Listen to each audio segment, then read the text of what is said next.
শিক্ষার্থীরা, আশা করছি ভালো আছো। আমি হুসনিয়া রাহেনা, প্রভাষক, Narayanganj high school and college. Narayanganj high school and কলেজের পক্ষ থেকে তোমাদের অনলাইন ক্লাসে স্বাগতম জানাচ্ছি। তো আজকে আমরা উৎপাদন, ব্যবস্থাপনা ও বিপণন দ্বিতীয় পত্রে একটি অধ্যায়ের উপর আলোচনা করব। আজকে আমরা দ্বিতীয় পত্রে যে অধ্যায়ের উপর আলোচনা করব সেটি হচ্ছে বিপণন পরিবেশ। এখন তোমাদের এই পরিবেশ সম্পর্কে কিছু বলতে গেলে আমাদের একটু আলোচনা করতে হবে। আমরা চলো একটু আলোচনা করি। দেখো, তোমরা হয়তো মরুভূমির কথা শুনেছো বা দেখেছো। সেখানে কি থাকে? শুধুই বালি আর বালি, চারিদিক শুধু বালি, সেখানে কোনো গাছপালা থাকে না, তাই না? তাই সেখানে জনবসতি কিন্তু কম হয়, আর সেখানে জনবসতি কম হওয়ার কারণে সেখানে কিন্তু উৎপাদন ব্যবস্থাও সঠিকভাবে সম্ভব হয় না। সেখানে দেখা যায় প্রাকৃতিকভাবে কোনো গাছপালা থাকে না, সেখানে মরুভূমি, শুধু ধুধু বালি বালি আর বালি থাকে। কিন্তু প্রাকৃতিকভাবে যেখানে গাছপালা থাকে না, সেখানে কৃত্রিমভাবে হয়তো গাছপালা তৈরি করা হয়। তো কৃত্রিমভাবে গাছপালা তৈরি করতে গেলে বা কৃষিকাজ করতে গেলে বা ফসল উৎপাদন করতে গেলে তখন কি করতে হয়? একটু ব্যয় সাপেক্ষ হয়, তাই না? তখন দেখা যায় খরচ বেড়ে যায়, এবং সেখানে মানুষের বসবাসের উপযোগী করতে গেলে সেখানে প্রচুর গাছপালা লাগাতে হয় এবং কৃষিকাজ শুরু করতে হয়, আর এই জন্য অনেক খরচও বেড়ে যায়। কিন্তু পাশাপাশি আমাদের দেশের কথা চিন্তা করো, আমাদের দেশে কিন্তু চারিদিকে সবুজ আর সবুজ, যেখানে তাকাই সেখানেই সবুজ। তেমনি এখানে কি আছে? নদী নালা, পাহাড় পর্বত সব কিছু কিন্তু এখানে রয়েছে। তো দেখা যায় বলাই হয়ে থাকে বাংলাদেশ নদীমাতৃক দেশ। তো এখানে ছোট বড় অনেক নদী রয়েছে, এবং এই নদীগুলো দেখা যায় কোনো এক জায়গায় গিয়ে অবশ্যই সেটা কি সমুদ্র সৈকতে গিয়ে বা সাগরে গিয়ে মিশে থাকে, তাই না? তো আমাদের দক্ষিণে রয়েছে ম্যানগ্রোভ বন, সবচেয়ে পৃথিবীর বিখ্যাত বন যেটা সুন্দরবন, সেখানে। আর দক্ষিণে আরো কি রয়েছে? বঙ্গোপসাগর। এই বঙ্গোপসাগরে যে ছোট ছোট নদীগুলো, সেখানে কোনো না কোনো ক্রমে সেখানে কি হয়ে যায়? একসময় মিশে যায়। তো দেখা যায় তোমরা বলতে পারো যে মিস এগুলো বলছেন কেন? আসলে এই নদী বা সাগর যেটাই বলি না কেন বা বনজঙ্গল, এগুলো কিন্তু আমাদের পরিবেশেরই উপাদান।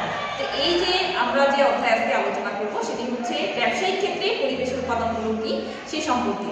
তো দেখো, এই যে সাগরে যে মিশে যায়, তো এই নদী নালা, পাহাড় পর্বত, বন জঙ্গল, গাছপালা, এই সবই কিন্তু আমাদের পরিবেশের উপাদান। এই পরিবেশের এই উপাদানগুলো দিয়ে কিন্তু আমরা কি করি? বিভিন্ন জিনিস উৎপাদন করে থাকি এবং মানুষের বসবাসের উপযোগী বাসস্থান গড়ে তুলি। তো দেখা যায় এগুলো যদি কোনো অঞ্চলে বা কোনো জায়গায় না থাকে, তো সেক্ষেত্রে সেখানে কিন্তু বসবাসের অনুপযোগী হয়ে পড়ে। যেমন মরুভূমির কথা বলেছিলাম, তাই না? সেখানে দেখা যায় বসবাস করতে গেলেও সেখানে ব্যয় সাপেক্ষ হয়। তদ্রূপ আমাদের দেশে কিন্তু তুলনামূলকভাবে সেই ব্যয় সাপেক্ষ না। দেখা যায় এই উপাদানগুলোকে কাজে লাগিয়ে আমরা কি করি? বিভিন্ন জিনিস উৎপাদন করি।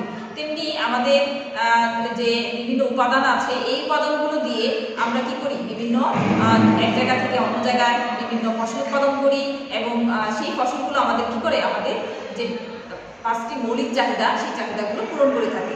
তাই এই পরিবেশগুলো আমরা যদি একটু আলোচনা করি, সেটা চলো আমরা আলোচনা করি। প্রথমে জেনে নেই যে আমাদের প্রথম যে উৎপাদন, ব্যবস্থাপনা, বিপণনের দ্বিতীয় পত্রে যে অধ্যায়, সেটা হচ্ছে বিপণন পরিবেশ। এখন এই যে আমি বলেছিলাম নদী নালা, পাহাড় পর্বত, এগুলো কিন্তু বিপণন পরিবেশেরই একটি অন্তর্গত, কারণ এই পরিবেশগুলোর দ্বারাই বিপণন পরিবেশ সম্পৃক্ত। কারণ দেখা যায় এগুলোর মাধ্যমে কিন্তু আমরা কি করি? বিপণন কার্যক্রম সম্পন্ন করে থাকি। চলো আমরা তাহলে এই বিপণন পরিবেশ সম্পর্কে একটু আলোচনা করি। আমরা জেনে নিই পরিবেশ।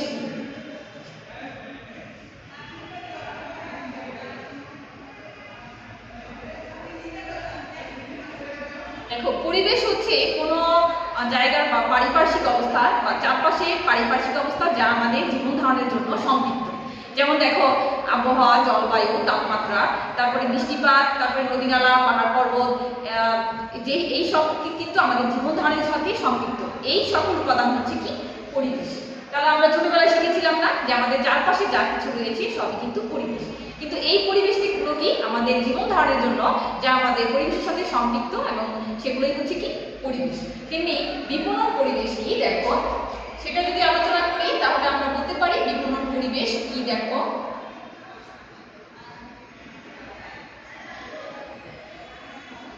বিপণন পরিবেশ হচ্ছে এমন একটি পরিবেশ যেখানে কি বিপণন কোম্পানিগুলো ক্রেতাদের নিকট থেকে ভ্যালু অর্জন করে, এবং ক্রেতাগণ ভ্যালু অর্জনের জন্য দৃঢ় প্রতিজ্ঞ হয়ে তোলে বা বিপণনকারীরা ভ্যালু অর্জনের জন্য কোনো প্রভাব সৃষ্টি করে, আর প্রয়োজনে কি করে ক্রেতারা তা মূল্য দিতে রাজি থাকে। তাহলে আমরা বলতে পারি যে বিপণন পরিবেশ হচ্ছে বিপণনকারী থেকে ভ্যালু অর্জনের জন্য একটি প্রক্রিয়া, যার মাধ্যমে থেকে ক্রেতাগণ ভ্যালু অর্জনের জন্য তারা কি করে একটা মূল্য দিতে রাজি থাকে এবং বিপণনকারীরা সেই মূল্য প্রদানে দিয়ে তারা কি করে ভ্যালু সৃষ্টি করে।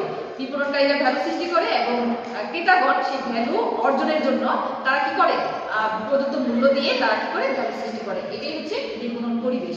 এখন দেখো এই বিপণন পরিবেশগুলো আমাদের জীবনের সাথে সম্পৃক্ত। যেমন চিন্তা করো যে আমাদের দেশ কিন্তু সমভূমি অঞ্চল অনেক জায়গায় আছে, পাহাড়ি অঞ্চলও রয়েছে, কিন্তু দেখো সমভূমি অঞ্চলে যেভাবে কৃষিকাজ করা যায় বা পরিবহন ব্যবস্থা যেভাবে সচল রাখা যায়, কিন্তু পাহাড়ি অঞ্চলে কিন্তু তা সম্ভব নয়। কারণ দেখা যায় দুইটা জায়গায় কিন্তু ভিন্ন একটা পরিবেশ।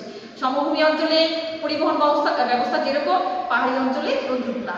আবার দেখা যায় বিভিন্ন ধর্মের কথা চিন্তা করি যে এক ধর্মের ক্ষেত্রে তাদের আচার অনুষ্ঠান যতটা গুরুত্বপূর্ণ, অন্য ধর্মের কিন্তু ততটা গুরুত্বপূর্ণ নয়। তেমনি এই যে বিজ্ঞাপন, আমরা যে বিভিন্ন পণ্য প্রচারের জন্য বিজ্ঞাপন করি, তো এই বিজ্ঞাপনগুলো আসলে শিক্ষিত সমাজ যেভাবে নিবে, কিন্তু অশিক্ষিত সমাজ কিন্তু সেভাবে নিবে না।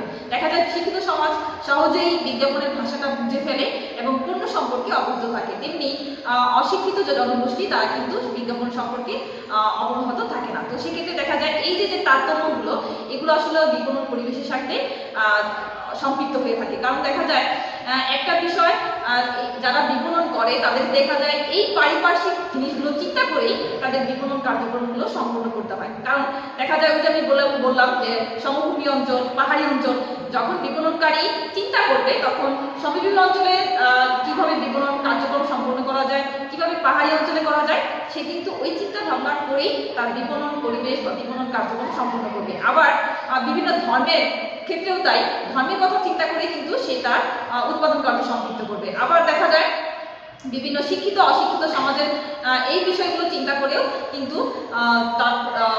তার উৎপাদন কার্য সম্পাদন করবে। আবার দেখা যায় লিঙ্গ ভেদে, বয়স ভেদে দেখা যায় এই বিপণন কার্যক্রমগুলো আলাদা হয়ে থাকে। তাই এই যে বিপণনের ক্ষেত্রে এই যে পরিবেশের যে তারতম্য, এইগুলো হচ্ছে বিপণন পরিবেশ। তো আমরা জেনে নিলাম বিপণন পরিবেশ। দেখা যায় বিপণন কার্যক্রমের জন্য পারিপার্শ্বিক যে অবস্থা বিপণনের সাথে সম্পৃক্ত, সেগুলো হচ্ছে বিপণন পরিবেশ। চলো আমরা জেনে নিই যে বিপণন পরিবেশ কত প্রকার ও কি কি।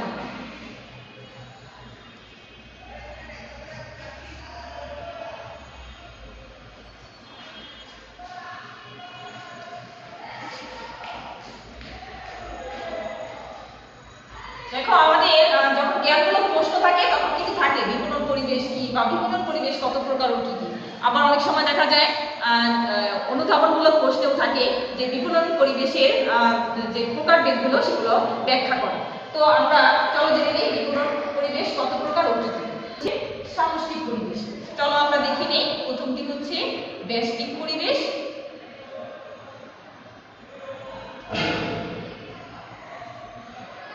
এবং দ্বিতীয়টি হচ্ছে সামষ্টিক পরিবেশ।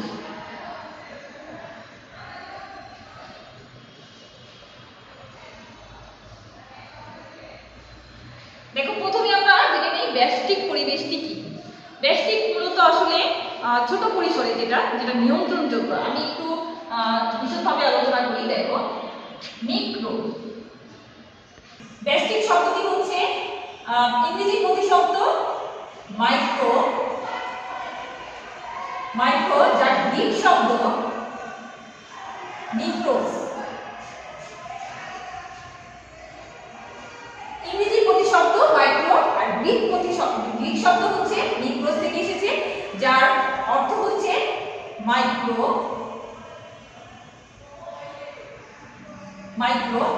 আর এর অর্থ হচ্ছে ক্ষুদ্র, যেটা ছোট। তাহলে আমরা কি জানলাম যে ইংরেজি প্রতিশব্দ মাইক্রো, যার গ্রিক শব্দ হচ্ছে মিক্রোস এবং এর অর্থ হচ্ছে মাইক্রো, যার বাংলা অর্থ হচ্ছে ক্ষুদ্র।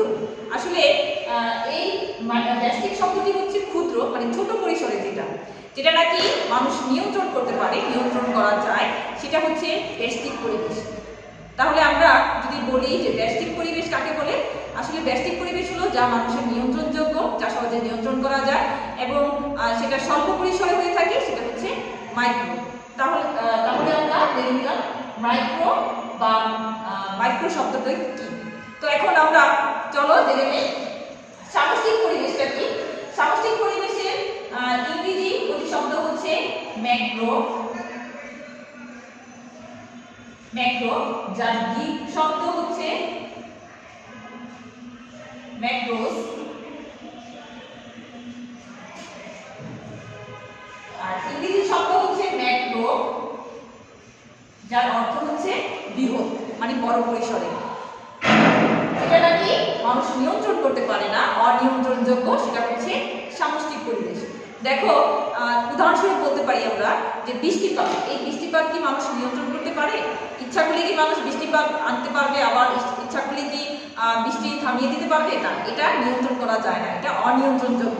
তেমনি আমাদের এই পরিবেশে অনিয়ন্ত্রণযোগ্য অনেক কিছুই রয়েছে, যেমন ভূমিকম্প, তারপরে হচ্ছে জলোচ্ছ্বাস, ঘূর্ণিঝড়, এগুলো কি অনিয়ন্ত্রণযোগ্য, নিয়ন্ত্রণ করা যায় না।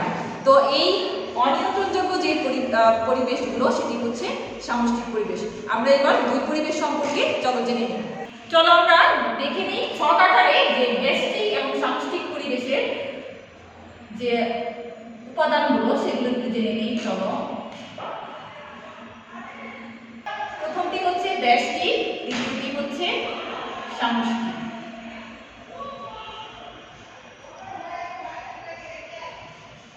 আমরা আগেই বলেছিলাম যে ব্যষ্টিক হচ্ছে ক্ষুদ্র এবং সামষ্টিক হচ্ছে বৃহৎ। তো আমি আরো বলেছিলাম যে ব্যষ্টিক হচ্ছে যেটা নিয়ন্ত্রণযোগ্য আর এটা হচ্ছে অনিয়ন্ত্রণযোগ্য। তো আমরা চলো এর কিছু উপাদান রয়েছে, সেই উপাদানগুলো সম্পর্কে দেখি আমরা কি কি উপাদানগুলো রয়েছে। কোম্পানি, একটা কোম্পানি সৃষ্টি করে থাকি, তো এই কোম্পানিগুলো কিন্তু আমরাই পরিচালনা করি, আমরাই পর্যালোচনা করি এবং আমরাই এর পরিবর্তন করি। তো এটা আমরা কিন্তু সহজেই নিয়ন্ত্রণ করতে পারি। তো এই কারণে এই কোম্পানি যেহেতু নিয়ন্ত্রণ করতে পারি, তাই এটি হচ্ছে ব্যষ্টিক পরিবেশের একটি উপাদান। আরো আছে দেখো সরবরাহকারী। সরবরাহকারী আমরা কারা বলতো? যারা নাকি পণ্য কি করে সরবরাহ করে।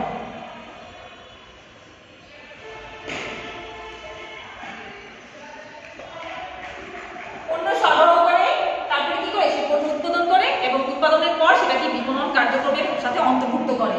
তো এই সরবরাহকারী কাজ হচ্ছে কি পণ্য সরবরাহ করা। তো এটাও কিন্তু মানুষ সহজেই পরিবর্তন করতে পারে, নিয়ন্ত্রণ করতে পারে, তাই এটিও ব্যষ্টিক পরিবেশের একটি উপাদান।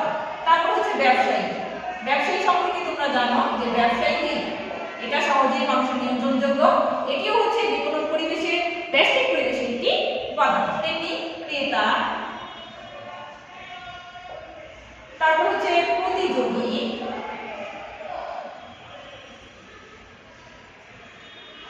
তারপর হচ্ছে জনগোষ্ঠী।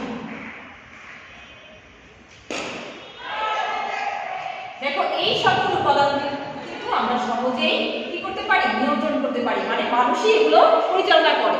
কাজেই দেখা যায় এগুলো পরিচালনা করতে পারে বিদায়, তাদেরকে পরিচালনা করতে পারে বিদায় তারা কি এই ব্যষ্টিক পরিবেশের কি উপাদান। আর এবার আমরা দেখো, চলো দেখি সামষ্টিক পরিবেশের কি কি উপাদান রয়েছে, যেগুলো কি নিয়ন্ত্রণ করা যায় না। যেমন জনসংখ্যাগত,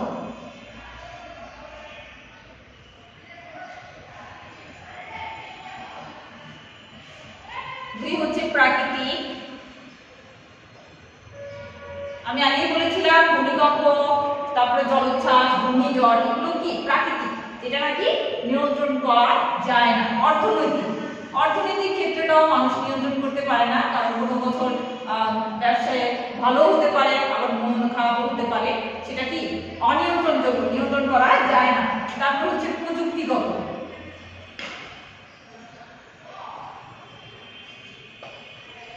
রাজনৈতিক, হঠাৎ করে দেশে অস্থিতিশীলতা সৃষ্টি হয়, দেখা যায় হরতাল সৃষ্টি হয়ে গেল, সেটা কি নিয়ন্ত্রণ করা যাবে? যায় না। তো সেক্ষেত্রে এটাও হচ্ছে কি অনিয়ন্ত্রণযোগ্য। তারপর হচ্ছে সাংস্কৃতিক,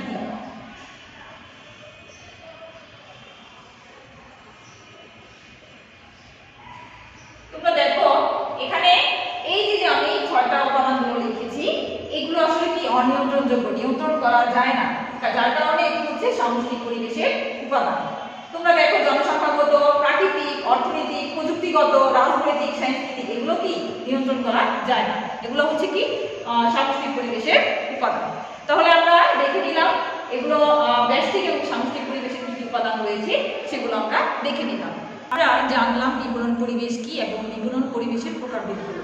এখন এই বিপণন কার্যক্রমে এই পরিবেশগুলো কিন্তু মারাত্মকভাবে প্রভাব বিস্তার করে। এই প্রভাব বিস্তার করে বিধায় এই জন্য আমাদের কি করতে হয়, বিপণন পাঠ করা অবশ্যই, বা বিপণন সম্পর্কে বা বিপণন সম্পর্কে জানতে হয়। তো সেক্ষেত্রে আমরা আগে চলো জেনে নিই যে বিপণন অধ্যয়ন কেন, বিপণন পরিবেশ অধ্যয়ন কেন গুরুত্বপূর্ণ। চলো আমরা দেখে নিই যে বিপণন পরিবেশ অধ্যয়ন। চলো আমরা জানি যে বিপণন পরিবেশ অধ্যয়ন কেন গুরুত্বপূর্ণ। কারণ দেখা যায় আমরা যদি একটা বিষয়ের গুরুত্ব নাই বুঝি তাহলে কিন্তু সেই জিনিসটার মর্ম আমরাও জানবো না। তো এই বিপণন পরিবেশটাও কীরকম গুরুত্বপূর্ণ যদি আমরা এটা যদি না জানি, এই সম্পর্কে যদি না বুঝি বা না জানি, তাহলে কিন্তু আমরা বিপণন কার্যক্রমও সঠিকভাবে সম্পন্ন করতে পারবো না। তো চলো প্রথমে যে আমাদের যে বিপণন পরিবেশ অধ্যয়ন কেন গুরুত্বপূর্ণ সেটি হচ্ছে ব্যবসায়ের। দেখো প্রথমে হচ্ছে ব্যবসায়ের গতি প্রকৃতি অনুধাবন।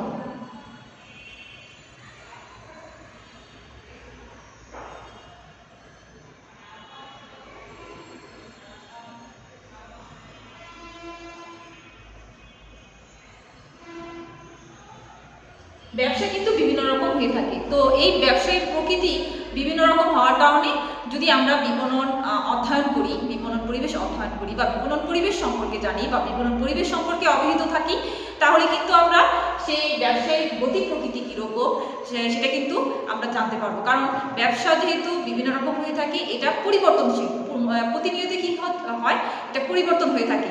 তো দেখা যায় যদি আমরা বিপণন পরিবেশ সম্পর্কে অবহিত থাকি যে এটা ব্যষ্টিক পরিবেশের উপাদান না সামষ্টিক পরিবেশের উপাদান, এবং সেইভাবে যদি আমরা আমাদের অধ্যয়ন করি, তো সেক্ষেত্রে দেখা যায় ব্যবসার গতি প্রকৃতি সম্পর্কে আমরা জানতে পারবো। কারণ ব্যবসা যতই পরিবর্তনশীল হোক না কেন, সেটা কি করতে পারবো, আমরা সহজেই সেটা মোকাবিলা করতে পারবো। দ্বিতীয় যেটি সেটি হচ্ছে হুমকি ও সুযোগগুলো চিহ্নিত করা।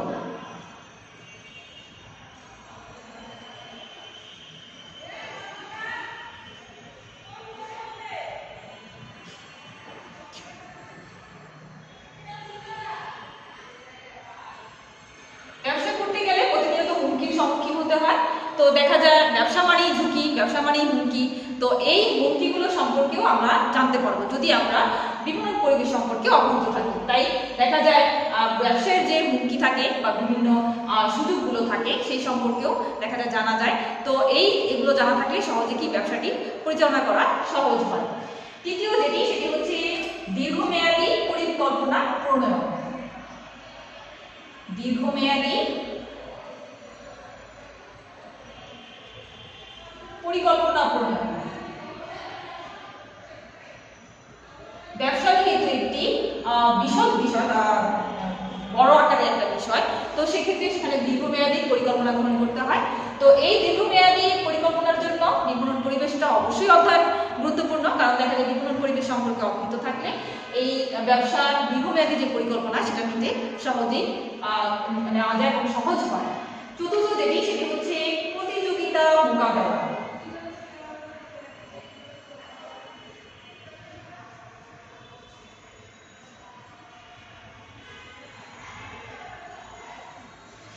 ব্যবসার ক্ষেত্রে বিভিন্ন প্রতিযোগীর সম্মুখীন হতে হয়।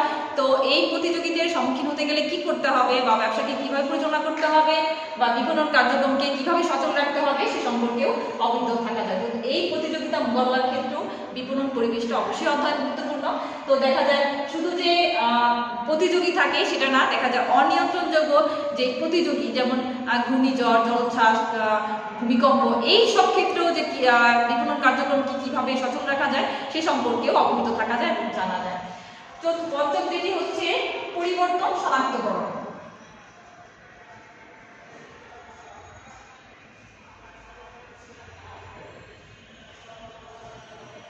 ব্যবসার ক্ষেত্রে প্রতিনিয়ত কি পরিবর্তন, তো দেখা যায় এই পরিবর্তনের গুলো সহজে চিহ্নিত করা যায় এবং সেই অনুযায়ী পদক্ষেপ গ্রহণ করা যায়। তো এই পরিবর্তনগুলো দেখা যায় দীর্ঘ যেগুলো পরিবর্তনযোগ্য সেগুলো পরিবর্তন করে সহজেই সেটা কি করা যায়, ডেভেলপ করা যায়। তো সেক্ষেত্রে এই পরিবর্তনের ক্ষেত্রেও বিপণন পরিবেশ অধ্যয়ন গুরুত্বপূর্ণ। পরিবেশের অধ্যয়ন কেন গুরুত্বপূর্ণ? 6 নম্বর যেটি হচ্ছে পরিস্থিতির সাথে খাপ খাওয়ানো। আমি আগেই বলেছিলাম যে ব্যষ্টিকটা হচ্ছে নিয়ন্ত্রণযোগ্য এবং সামষ্টিক হচ্ছে অনিয়ন্ত্রণযোগ্য। তো দেখা যায় অনিয়ন্ত্রণ যেগুলো নিয়ন্ত্রণ করা যায় না সেগুলোকে পরিবেশের সাথে খাপ খাওয়ানোর জন্য বিভিন্ন পদক্ষেপ গ্রহণ করতে হয়। তো দেখা যায় বিপণন পরিবেশ যখন অধ্যয়ন করা হয় বা এই সম্পর্কে অবহিত থাকে তখন দেখা যায় সেই প্রতিকূল পরিবেশগুলো সহজে মোকাবেলা করা সম্ভব হয়। তো 6 নম্বর যেটি সেটি হচ্ছে পরিস্থিতির সাথে খাপ খাওয়ানো। পরিস্থিতির সাথে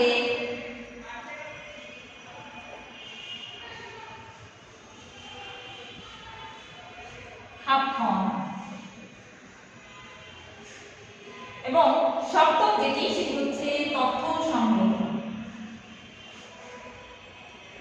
বিপণন কার্যক্রম পরিচালনার ক্ষেত্রে বিভিন্ন ধরনের তথ্য সংগ্রহ করতে হয়। তো এই তথ্য সংগ্রহের ক্ষেত্রেও একটা বিশাল আকার ধারণ করে। তো সেক্ষেত্রে এই কার্যক্রমগুলো বিভিন্ন আকারের হয়ে থাকে। তো এই আকারগুলো বিশদ আকারের যে কার্যক্রমগুলো সেগুলো পরিচালনার জন্য অবশ্যই বিপণন পরিবেশ অধ্যয়ন অবশ্যই গুরুত্বপূর্ণ, কারণ বিপণন পরিবেশ সম্পর্কে অবহিত থাকলেই তথ্যগুলো সহজেই সংগ্রহ করা যায়। অষ্টম যেটা সেটি হচ্ছে দ্রুত পরিস্থিতি মূল্যায়ন।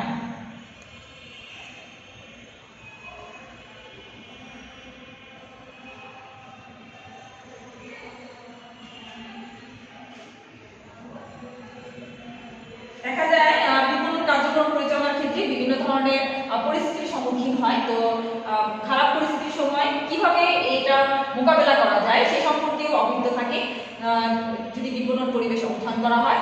তো দেখা যায় বিপণন পরিবেশের ক্ষেত্রে এই দ্রুত পরিস্থিতির মূল্যায়নের একটি ব্যাপক ভূমিকা রয়েছে। নবম যেটি হচ্ছে সেটি হচ্ছে দুর্বল ও সবল চিহ্নিতকরণ।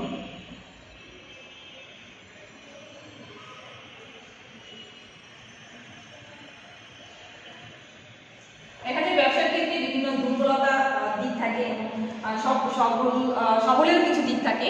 তো এই দুর্বলতার দিকগুলো এবং সবলের দিকগুলো আর চিহ্নিত করা যায়। তো সেক্ষেত্রে বিপণন পরিবেশ অধ্যয়ন করলে এই দুর্বল এবং সবল দুটি চিহ্নিত করা যায় এবং দুর্বল চিহ্নিত করা গেলেই দুর্বলকে কিভাবে সবল করতে হয় সে সম্পর্কে অবহিত থাকে। দশম থেকে সেটি হচ্ছে দিক নির্দেশনা প্রদান।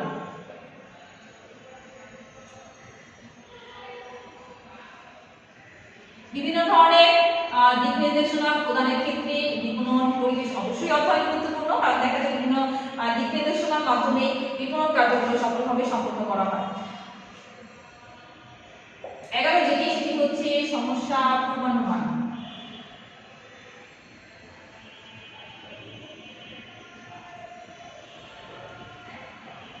বিভিন্ন ধরনের সমস্যাগুলো পূর্বেই যদি এটা অনুমান বিবেচনা করা যায় তাহলে সেটা কি হয়, সহজেই বিপণন পরিবেশগুলো সহজেই অধ্যয়ন করা সম্ভব হয়। তো সেক্ষেত্রে বিভিন্ন সমস্যাগুলো পূর্বানুমানের মাধ্যমে সহজেই বিপণন কার্যক্রম সঠিকভাবে সম্পন্ন হয়।